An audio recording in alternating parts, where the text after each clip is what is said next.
For picks, props, and futures for tonight's action. Bettor Sports Betting wants to know what picks you're playing tonight. Tell us in the live chat on YouTube, Twitter, and the Bettor Sports Network app. This is Bettor Sports Betting with Fantasy Alarm's Dan Servodidio. What's going on, everyone? Welcome back in here to the Bettor Sports Betting Show on Bettor Sports Network and Fantasy Alarm. Joined today, as most Tuesdays, with Jon Impemba. How you doing, John? Dan, I'm doing pretty good. Happy to be back here on the Bettor Sports Betting Show. I got a little weight on my shoulders. Last two appearances here, I've gotten the home run call right. So we're looking to keep the streak alive, make it 3 in a row.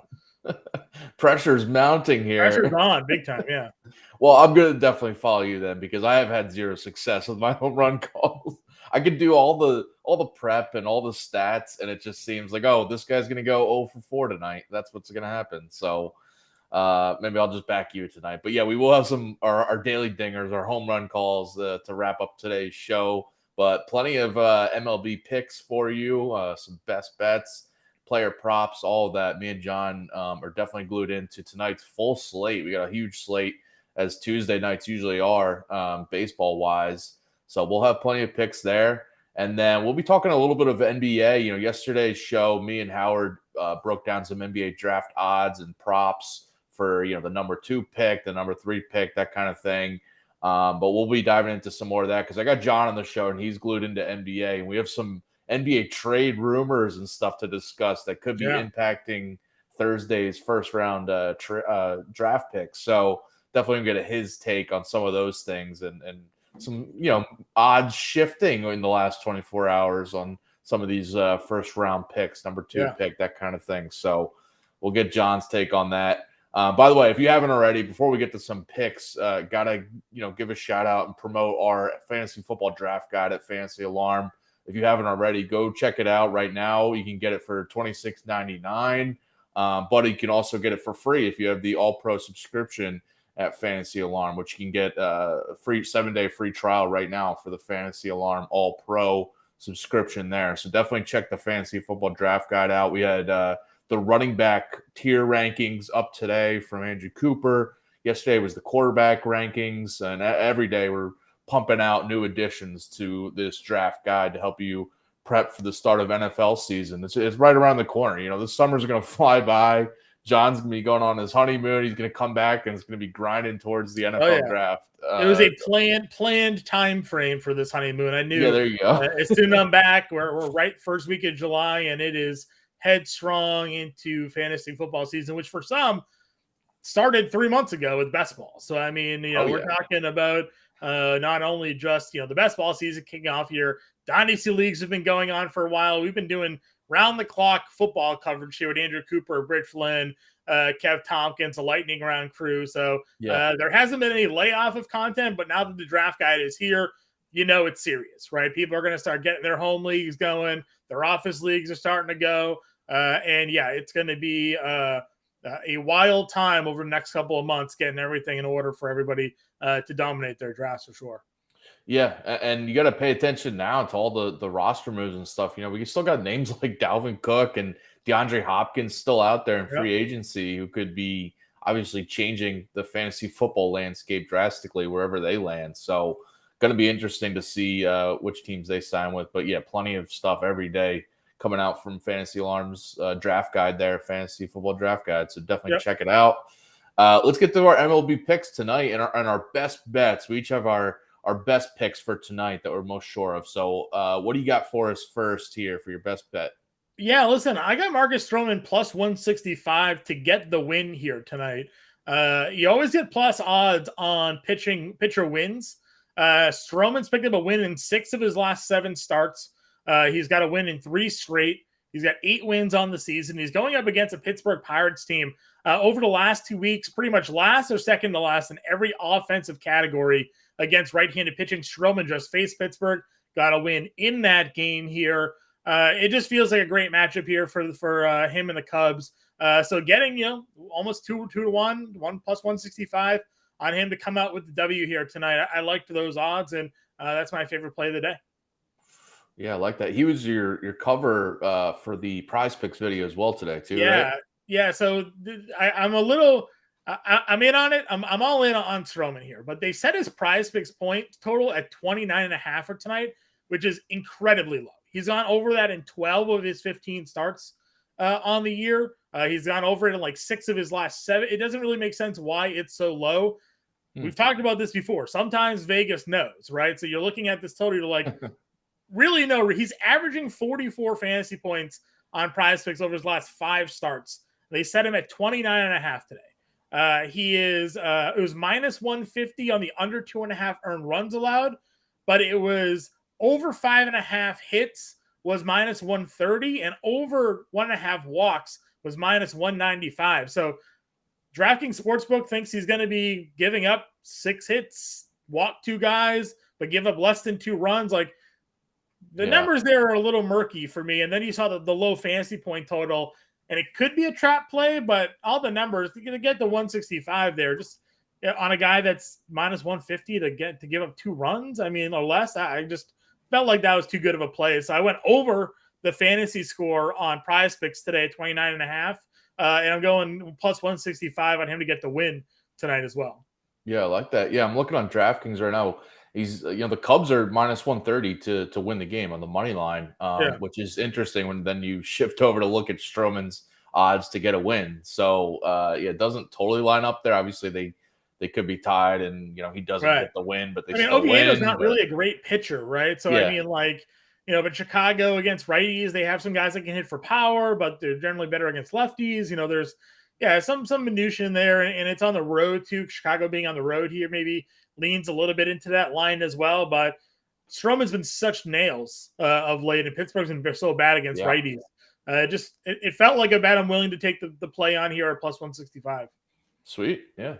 My best bet for tonight is the Blue Jays team total over 3.5. Minus 130 on MGM, but similar odds on DraftKings or FanDuel. Facing Yuri Perez for the Marlins, he's been really impressive in his rookie season, but I just think he's due for some negative regression coming up. 180 ERA this season, but his 391 FIP and 379 expected ERA are just a little too glaring for me, and a 92% left on base rate, just kind of an unsustainable thing. And I think it's coming here against Blue Jays offense that's the top 10 offense against right-handed pitching overall this season, and they don't strike out a ton. I think they're going to make Perez work for it here.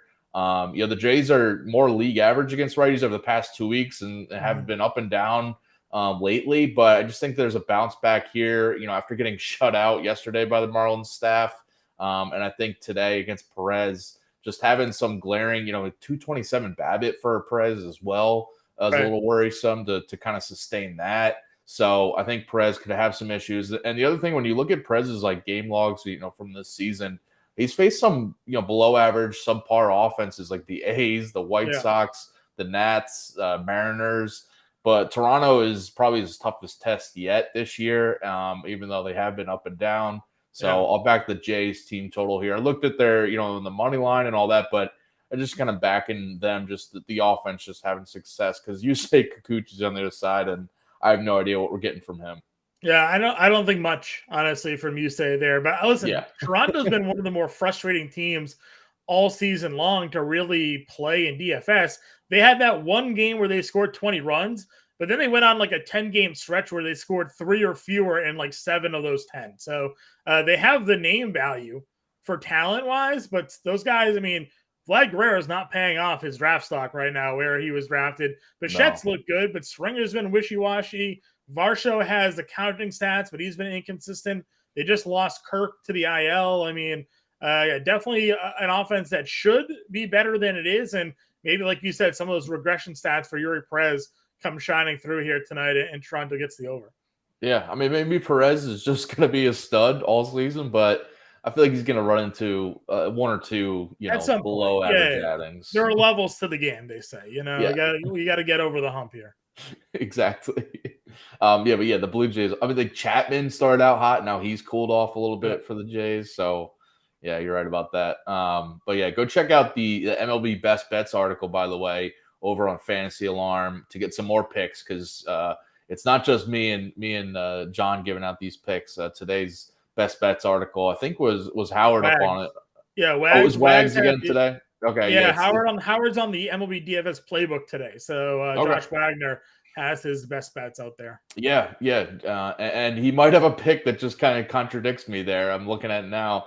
So definitely check that out and you can see who you could side with. But yeah, definitely check his article there. And it's with the All Pro subscription. So yeah, use promo code ALARM50 for 50% off your first 6 months. And you can get the draft guide if you get that All Pro subscription. So 7-day free trial, access to the Discord, Yeah. access to everything on site, and now the draft guide, all for free for 7 days. And then if you use that promo code, just $19.98 a month for 6 months. There's no better deal in the entire fantasy industry, in my opinion, than getting all of that, what we do, access to us for $20 a month for 6 months. It's just ridiculous. Yeah. And if you're winning, a couple DFS slates or a best bet or two, then you're making that back easily. So you'll be good to go. Let's get to some more baseball picks for tonight's slate. What else you got here, John? Yeah, listen, I think for me, kind of looking it over, Spencer Steer, 1.5 hits, runs, and RBIs is just kind of a lock and load play that we've been running now. It feels like every show that we're on together. The Reds are on this like ridiculous streak right now. They got Joey Votto back yesterday. He homered, and just another good matchup here tonight, going up against the Rockies in Cincinnati's home ballpark. Steer's got power. He hits in the middle of their lineup. There's guys in front of him that get on base. So yeah, it just feels like another great spot for him to hit the over 1.5 hits, runs, and RBIs. Yeah, listen, I've been saying this almost every show because it's hitting is the Reds team total over is just keeps cashing. I don't always give it out on this show, but it's just something I kind of until it stops hitting because it's been hitting almost every day. I'm gonna keep rolling it out, and yeah, the guys like Steer, Matt McClain, obviously De La Cruz, but now we got we got to look at some Joey Votto hits, runs, and RBIs props going forward because maybe he's just gonna come out. Feeling this youthful environment in Cincy and just be kind of re-energized there. So they're throwing Noah Davis out there today. Gave up 7 runs in 2 innings his last time out there against Arizona. So I mean, could be another blow up spot. So give me the Reds here tonight. And like you mentioned, but Steer for me, just in a great spot to continue to contribute. He's hitting both lefties and righties too. He's not one of those guys that's like very split dominant. He puts them on the field. He's getting hits. He's driving in guys. It's been great for them. Yeah, I like that. Well, I'll stick in that game and look on the other side. And I'm looking at Ben Lively, the starter for Cincinnati here, over his strikeouts, over 5.5 strikeouts here. Listen, he's averaging 6.5 strikeouts this per start this season. He's got 39 Ks over 6 starts since moving into the rotation there for Cincy. And he's over 5.5 strikeouts in 4 of his 6 starts. Struck out 4 last start, but I think a bounce back's coming here against the Rockies at home. The Rockies have a 26% strikeout rate against right-handed pitching this year, or over the past 2 weeks, which is 3rd highest in the MLB. And it's about 25% overall this year against righties, and not one of the worst marks in the majors. Over the past week, the Rockies are striking out at 30% clip against righties. And they're one of the worst road offenses all year. We've been saying that for a while. And just a spot to target when they're on the road away from cores. So I think Lively here, his strikeouts, it used to be at 4.5 like a couple starts ago, and now it's moving up to 5.5 here. But I still like the over because the Reds are giving him a long leash. They're letting him go about 100 pitches and pitch into the 6th, 7th innings most starts. So I think here's a spot where he can get to over 5.5 strikeouts. Yeah, I like it. Played him a couple days ago. Not his 4 strikeout game, but the game before that when it was 4.5. Like you mentioned, we got the over there. Definitely a good spot for him tonight against Colorado. Just a punching bag that we've gone after a lot this season in most matchups here. And it really goes to show you, like, it doesn't even really matter the quality of pitcher. You just kind of like, this feels like a dart throw, but you know what? It's Colorado. Let's just go after him. So. Yeah, Lively's not been terrible either this year for Cincinnati. So his strikeouts, it was at 4 to 5, 4.5, and I always looked at that over to get to that 5. But even at 5.5 here, I like the over. So, yep, agree. All right, what else you got here? Yeah, going Dylan Cease under 17.5 outs at -125 tonight over at DraftKings Sportsbook. Cease has, again, just not been the same pitcher this year as he was last year. He's actually only hit over 17.5 outs in 6 of his 15 starts this year. He's gone under this total in 3 of his last 4 starts. And now he's running up against the Rangers. They're a top 5 offense in nearly every category against right-handed pitching, WOBA, ISO, slugging percentage, and batting average. It just doesn't feel like this would be a spot where Cease is going to shut down this team. He gets high pitch counts because he's kind of wild. He strikes out a lot of guys, and that results in a high pitch count. He also walks a lot of guys, which helps result in a high pitch count. So this could be a spot where he gets through 5 innings, but he's at 105 pitches by now. If he even makes it that far and doesn't get the 6 full that he needs to hit the over here. So we're going to go Dylan for the 17.5 outs. Yeah, I like that call. It's interesting to see, Cease against the Rangers here. And obviously Cease, pitching a little bit better, but the Rangers are just a behemoth. I would any pitcher you could kind of go under on their props when they're facing the Rangers, it seems these days. He's pitched better, but he burns through his pitches because he's so inconsistent with the strike zone that he just can't pitch deep into games this year. So yeah, I'll go fade another top pitcher here. I'll go Clayton Kershaw over his walks prop, over 1.5 walks at minus 115 on DraftKings. This is an interesting place because obviously it's Kershaw. We know how good he is, but on the road, he's a little bit worse. We know that from past years, but it's definitely true this year. And especially with his walks, he's had an issue walking batters this year. His 6.3% walk rate are his highest since 2012, and he's got 21 walks given out over 14 starts this season, over 1.5 walks allowed in 4 of his last 5 starts. And over 1.5 walks, by the way, in 6 of 8 road starts this season. So, and in those all over those outings, he's averaging over 2 walks per road start this year. Mm-hmm. And now he's got to face the Angels on the road here. The Angels are dangerous offense lately. They're a lot tougher than they were at the beginning of the year. They're Ohtani's on fire, but their whole lineup all over is playing a lot better. And over the past 2 weeks, they have a 12% walk rate against left-handed pitchers for the 3rd best mark in the majors. So this is a tough spot for Kershaw. I mean, maybe he has success limiting runs overall, but I think he's going to give out over, at least 2 walks here. Yeah, I like that one. Again, you're talking about hasn't been as dominant of late. He's had some slip ups here. So I don't mind that. I don't generally love going obviously against elite pitchers like that. But as you mentioned here on the road, numbers a little bit worse. And he hasn't been the Cy Young guy that he's been over years past. So I don't mind that one. A guy that could be in contention for the Cy Young this year, Nathan Eovaldi. I'm going over 18.5 outs on him. This line's kind of moved around. Very early this morning when I looked at it, it was actually at plus odds, but now it's sitting at minus 110. When I kind of entered into our sheet, he's at minus 105. So people saw it and they started hitting it here. The White Sox on the year, one of the worst teams in baseball against right-handed pitching. They're 29th in WOBA at 289. They have just a 229 team average against right-handed pitching, near 23% strikeout rate against right-handed pitching.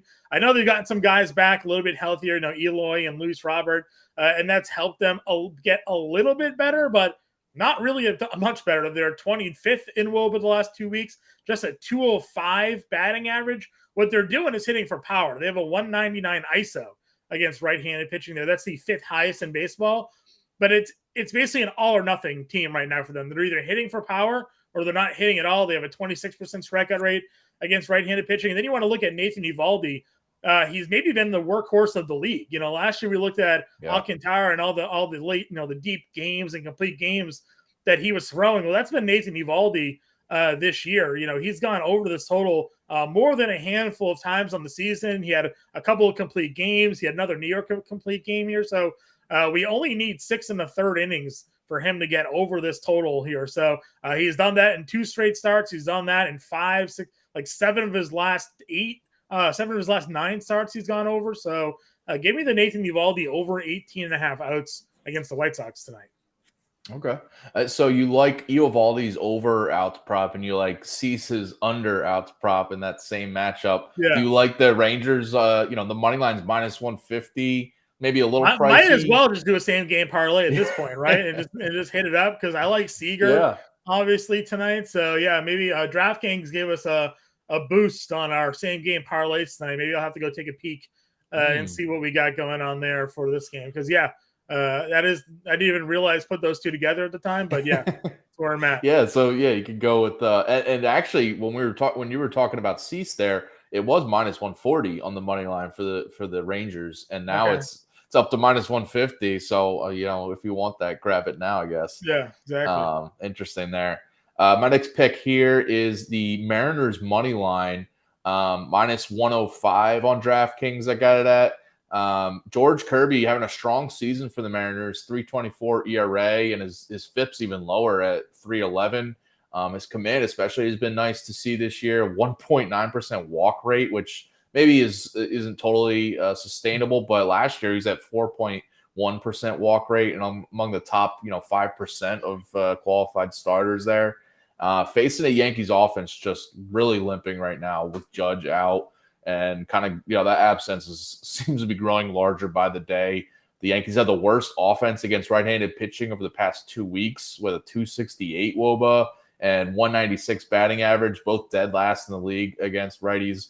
And the Yanks this season overall just have been a below-average offense against right-handed pitching. But lately with Judge out, it's just really glaring. And Kirby, he tossed 8 shutout innings against the Yankees a few weeks ago. I wouldn't be surprised to see, a similar type of outing here. Maybe he's not throwing a shutout performance, but allowing just maybe a run or two.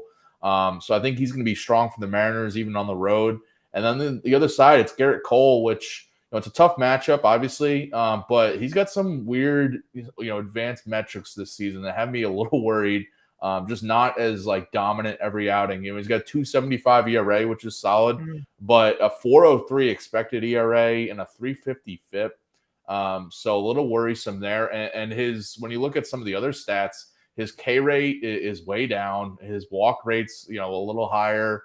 His expected batting average, the worst it's been in about 5 years. All these weird stats that just kind of have you noticing that Cole, and if the eye test has worked at times too, because he's just every start he's not as dominant as he used to be. Every start, he's better at home, yes, but I think the Mariners are kind of just good enough. They're not great offense, but just good enough to give Kirby a little bit of run support here. So I like the Mariners money line. Yeah, I think that's a pretty good one here. Again, you kind of always get a little worried. Seattle's offense hasn't been great. Like you mentioned, Garrett Cole could be in a really good spot here, but getting, Kirby shutting down that line. Again, I was stunned when I was looking over at Fangraphs to see the Yankees are dead last in WOBA against righties. So Aaron Judge not being in that lineup changes just so much for that team here. So I like that one. Their WOBA and their batting average is way down, and their strikeouts have just skyrocketed. The offense. I know they got Harrison Bader back, right, from the IL, I think today, but that's like a huge difference maker. So no, they got Donaldson back the other day as well, but again, not a guy that really hits righties. So that offense is interesting. Yeah. My last pick here, just kind of a staple. Whenever I'm on this show, we're going Jake McCarthy over half a stolen base at plus 150 here.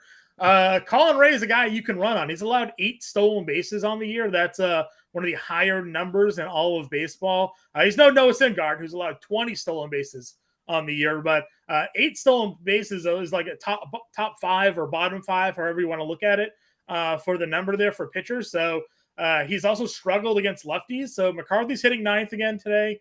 If he gets on base against a guy that's allowing stolen bases, he's apt to go. We can't really go Yuri Perez anymore. He's minus 150 for a stolen base at Yuri Perez.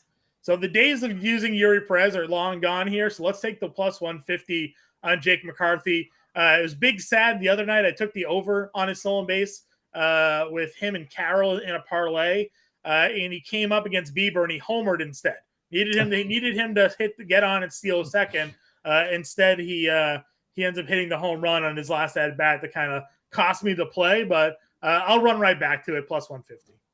Yeah, well, if he didn't last game, then he's bound to steal base tonight. And again, this is an elite stolen base spot if you're just kind of looking at the numbers there. So 8 doesn't seem like a lot of stolen bases allowed, but it kind of is a lot of 8 and 11 starts. So almost a stolen base per start for Colin Ray here. So if you're looking to sprinkle some money tonight, Corbin Carroll stolen bases, Perdomo stolen base, Ketel Marte stolen base. Somebody in Arizona tonight is swiping second with Colin Ray on the mound.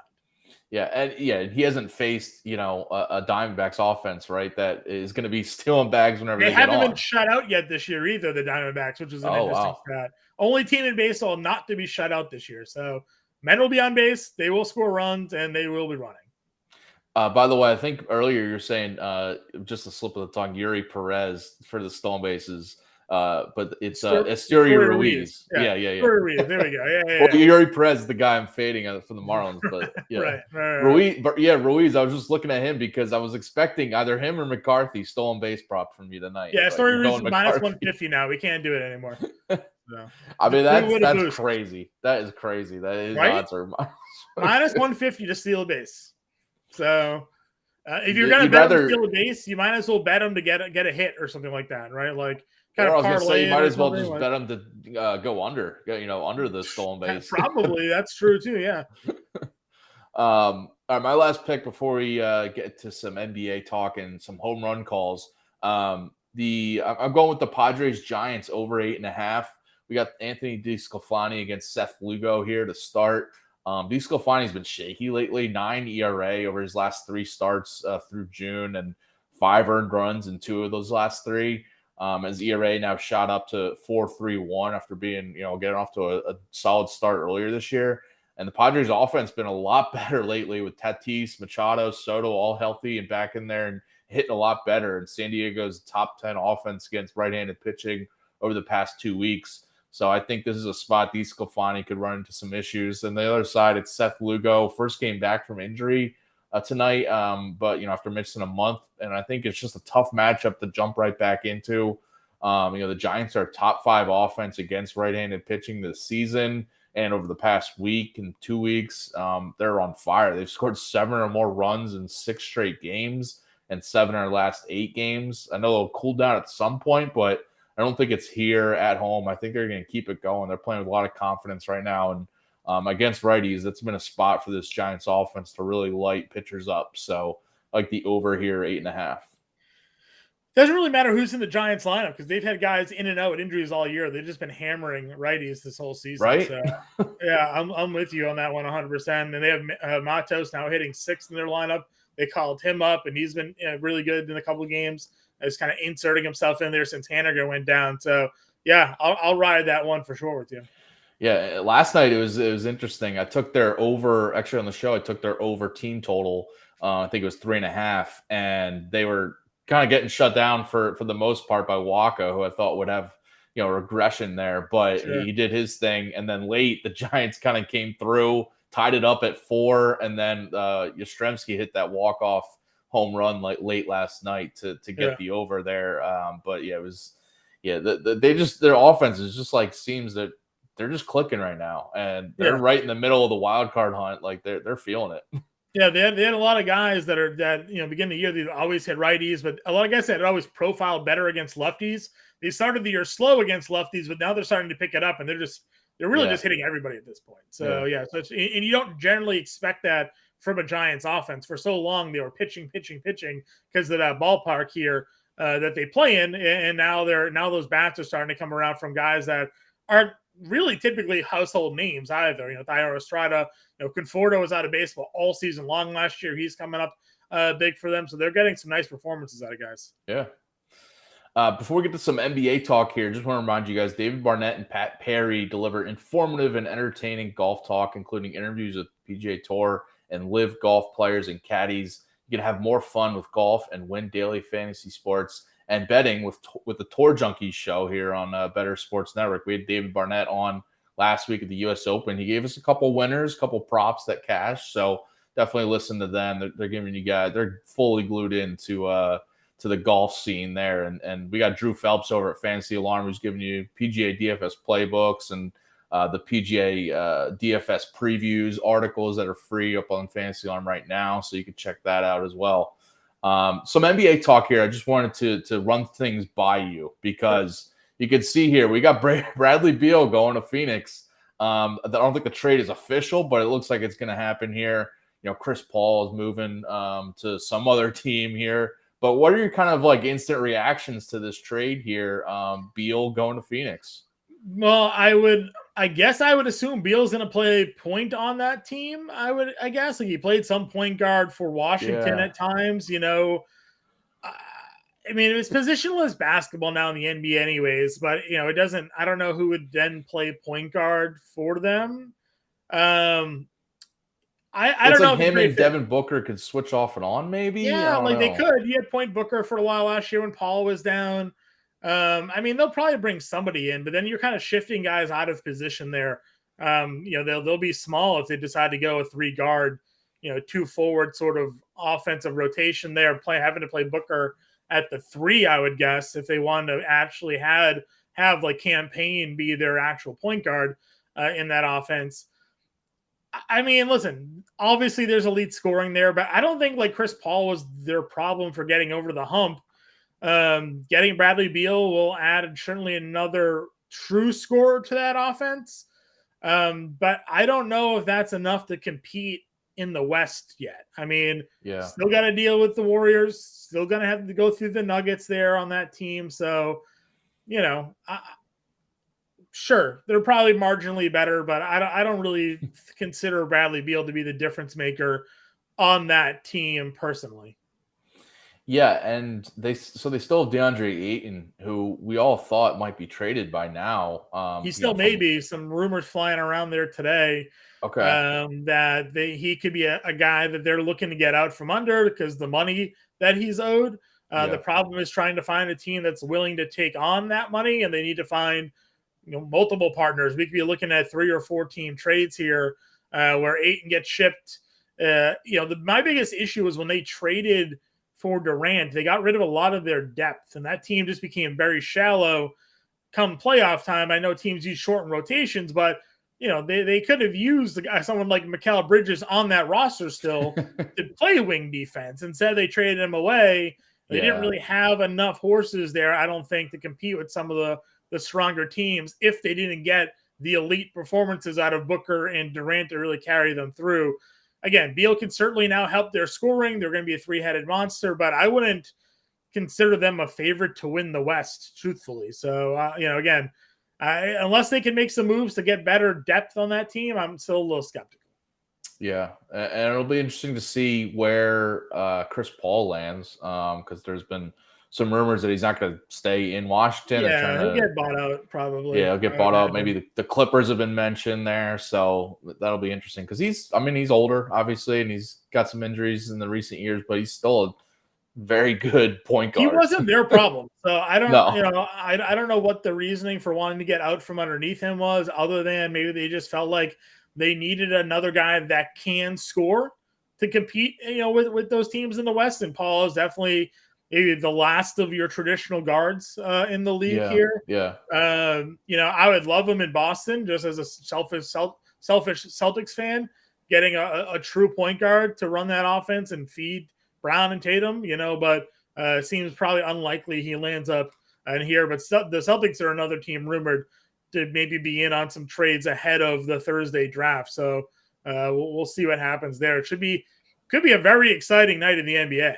Yeah, Jaylen Brown is one of the names, right, that the Celtics could be looking at. I mean, I know like Marcus Smart's a name they could moving on from. Derek White's another guy. Yeah, so Malcolm Brogdon's been the big one. Malcolm Brogdon too. Are looking to move on from his contract.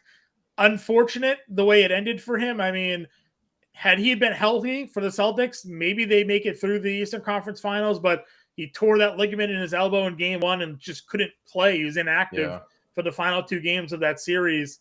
6th man of the year, right? They got him to be that guy off the bench to help them when some of the other shooters went cold. And I mean, man got hurt, right? Nothing you can really do about it, but they're looking maybe to move out from his contract. Grant Williams is another guy that's looking where he could get a side and trade candidate. Peyton Pritchard is a guy that the Celtics are dangling out, seeing if any teams are interested to kind of move on from him. I know there are teams that kind of value Pritchard maybe as the first guard off the bench because he's shown some decent scoring potential. Jalen Williams is someone that's going to get a max contract. You get a max contract and a sign and trade. Maybe we'll see. I know Atlanta's looking to shed some salary. They're a team that's being rumored Boston, Atlanta, and a third team could be in the mix to move some pieces around ahead of the NBA draft on Thursday. So, all of this will come to a head in the next couple of days. Yeah. And you mentioned on Thursday with the NBA draft first round, I could see some trades happening on draft night, maybe even during the draft. And one of the big names we got to watch is Damian Lillard, right? I mean, whether he's going to stay put and they make a move with that number 3 pick to get someone else to Portland, or they use, Lillard to trade to someone else, maybe packaged with a 3 pick, who knows? But that, the Trailblazers at 3 are a very interesting spot, because when you look at the NBA draft and it's, Scoot Henderson or Brandon Miller is there at 3 for some team, maybe looking to move up and snag whoever falls there. It's just really interesting because, obviously Lillard is the other factor here, but just whoever might be moving into that 3 spot, or if the Trailblazers are standing pat and shipping out Lillard or packaging the pick, who knows? Yeah. Yeah. I mean, there was obviously a lot of conflicting reports over the last handful of days. Someone from Lillard's camp obviously speaking out like, hey, I want to be here for the rebuild. I want to be the reason this team gets back to the glory. I want to be the reason this team gets back to the, the Western Conference playoffs, right? And you heard the rumors that, the Pelicans were floating out Zion Williamson for maybe the number 3 pick, and that the Blazers actually wanted Ingram, but the Pelicans aren't looking to move on for Brandon Ingram. They're looking for someone to take on Zion because he's become quite a headache, not only just for the things that are going on in his personal life, but also just on the floor. The man can't stay on the floor. So he hasn't been playing a full season, and right. So he averages 27 and 10 basically, but he can't play more than 30 games a year. Yeah. So there are some rumors of maybe him being floated out for the number 3 pick. I think they offered Charlotte him for the number 2 pick, and both been rebuked there on those potential things. But Zion could certainly be a guy on the move. They don't necessarily have to move on from Lillard if they draft one of those 2 players there at number 2 or number 3 rather. But they have a lot of guard depth, obviously, right? Like they have Anthony Simons, who proved if they need him to be the guy last year, he showed out and was putting up 25 plus points a night and really had no worries. And Dame obviously is Dame. But again, this is a positionless basketball league now in the NBA where you can have a bunch of ball handlers on the floor. You looked at what Orlando did last year. Markelle Fultz, Cole Anthony, Jalen Suggs, like all those guys were playing at high levels in the rotation that they had them all playing on. So you can use 3 guards if you need to. Yeah. And on that note, so the Hornets, I mean, what they have the number 2 pick here, and you got LaMelo, obviously, who dealt with an injury last year, but the name Scoot Henderson is the favorite right now. Yesterday during the show with Howard Bender, we were looking at NBA draft odds, and live on the show, the odds are moving. And right now on BetMGM, Scoot Henderson's minus 275 to be the 2nd overall pick. So, it's a spot where you think, all right, the Hornets are locked in there, or they're, like you said, they're looking to trade it maybe for a Zion or another team for, a star to place next to LaMelo, and they're looking to ship out that number 2 pick to a team that really wants Scoot Henderson because he's viewed as, the clear number 2 guy. It's between him and Brandon Miller, but I think over the past couple of weeks, people have really, come around on Scoot.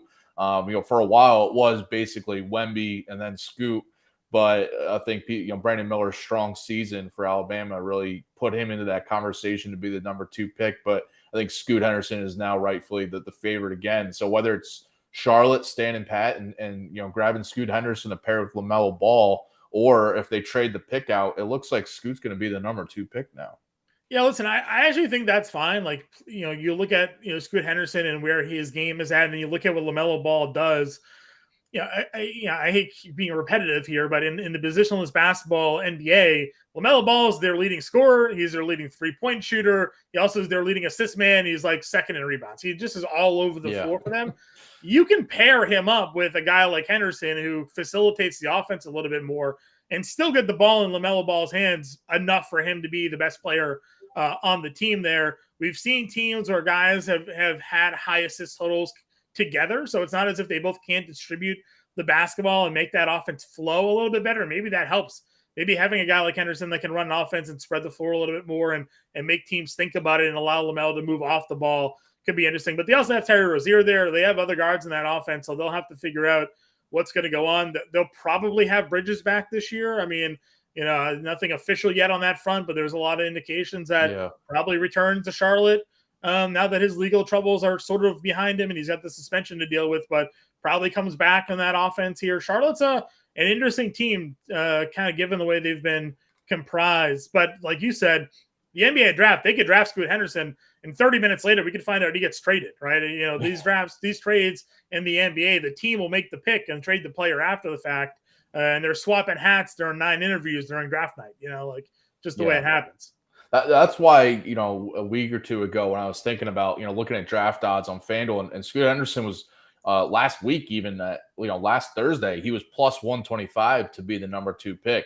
And I locked that in because, I don't see that much of a gap. And now it's clear that he's the favorite there at number 2 over Brandon Miller. But in my mind, I was thinking that the Hornets, whether they're going to keep Henderson or not, make the pick of Henderson, as the better asset probably to a team that's looking for a lead guard, a young lead guard, if they're going to make the trade or keep him around. And LaMelo's, now that we've seen like what Lonzo Ball's injuries issues are, LaMelo has now had an injury or two, and it's a little probably in the back of the Hornets' minds that if this guy is just another injury-prone guard, do we try to trade him and keep Scoot Henderson around? So yeah, such an unlucky injuries for Ball too. Like he stepped on the foot of the fan last year. Yeah, sitting on the sideline, which a rant for another day. But like, nobody needs to be sitting that courtside, right? Like you can sit courtside, but there should be a barrier between fans and the playing surface, right? Like what are we doing that they're that close that you can't have some sort of guard barrier table, like the announcers table, just like all around it, right? And if they want to make a play into it, that's fine. But LaMelo Ball shouldn't be stepping on the feet of fans because he stepped 3 feet off the playing surface, right? Like to me, that the NBA is always wild to me when it comes to that whole how close they can actually get to the playing surface there. Yeah, when a guy has to jump for a ball that's going out of bounds and he has to worry about where he's going to land, like on a person that's holding, 2 beers in their hand and might get drenched with beer. That's an issue. It doesn't make any sense that they have them sitting courtside should be courtside, but like far enough away from the playing surface that you're not literally impacting the players there. And that was such a wild injury. Just a natural basketball play. He steps on the foot of a fan, rolls his ankle, he's out 2 months, right? Like, what are we doing? By the way, if you want some more NBA draft talk, up on the website right now, up on Fantasy Alarm, we have a Victor Wembanyama draft profile that I wrote and some betting odds. If you want to lay 50,000 minus 50,000 on FanDuel for him to be the number 1 pick, you can go do that. But yes, so check that article out. And this week we'll have some more articles on draft odds and some breakdowns of some of the top prospects. So stay tuned to Fantasy Alarm for that. And later this week, we'll be definitely talking some draft odds movement, for Thursday's first round. With that, let's get to our daily dinger home run calls of the day. You can put it on the board. Yes. Now that's a dinger. Nice little intro. Love it. That's a new little intro. That's a new little intro our producer Adam Bernard put together. Awesome stuff. John, what do you got for a home run call tonight? Yeah, I'm going a little chalky here. But again, I got a little bit of a streak going, back-to-back show appearances with the home run call being read. I had Rafael Devers a couple of weeks ago when Howard Bender filled in for you. And then last time out, hit the home run call there as well. We're going Jorge Soler tonight, plus 310. Going up against Yusei Kikuchi. Kikuchi on the year, just ridiculous power numbers allowed to right-handed bats. A 515 slug, a 363 WOBA. He's got an over 20% home run to fly ball rate. And then you look at Jorge Soler's numbers against left-handed pitching on the year. 526 ISO, a 528 WOBA against them, an 860 slugging percentage against left-handed pitching. So a lot just leading into this play here. Jorge Soler going yard against Yusei Kikuchi plus 310. Sweet. Love it. Yesterday's home run call I had was a guy from the Rockies that got put on the paternity list right before I gave it out. So hopefully, I think this one will come through because I know Nick Castellanos is back in the Phillies lineup. He was out with an illness last couple games, but he's hitting third in the Phillies lineup tonight. Spencer Strider has allowed 12 home runs this season over his 14 starts, and he's allowed 5 homers over his past 2 starts alone. 7 of his 12 homers allowed have come on the road, and 8 of 12 against right-handed pitching this year. And Castellanos hitting .345 at home this season, with 6 of his 8 home runs coming against right-handed pitching himself. So I think Castellanos gets back in the swing of things in his first game back with the Phillies. I need that for my fantasy team. He's been. I don't have any other outfielders because Bryce Harper is a DH utility only in my league, so it's kind of just eating that spot. And I don't have a backup outfielder yet. Spencer Steer starting in the outfield last night gives me hope. Eventually, he'll grab that outfield eligibility, and I can start having a little bit more roster flexibility there. But getting Castellanos back in my team here is pretty clutch. We're up to third now, Servo, in the Roto League, so we're climbing the ranks. There we go. Yeah, represent Fantasy Alarm there. Love it.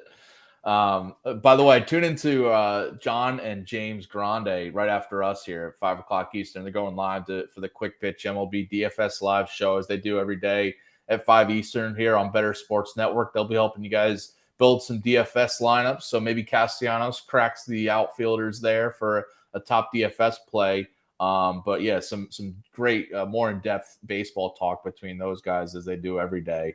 So stay tuned for that. But John, appreciate you joining me here as you do on Tuesdays. And if I don't talk to you before, but enjoy your upcoming honeymoon. Yeah, this will be my last Bettor Sports betting show for like 2.5 weeks. So we're going to try to hold it down for you. Yeah. Appreciate it. You'll have plenty of great guests, obviously, filling in for me while I am gone. But yeah, I enjoyed it. And we'll definitely be talking, Servo. So I'll see you then. We'll let you know if Zion Williamson ends up on the Celtics in your absence. Well, appreciate everyone tuning in, and good luck with all your bets. And we'll see you tomorrow again at 4 o'clock Eastern. Thanks, guys. Bettor Sports Betting on the Bettor Sports Network.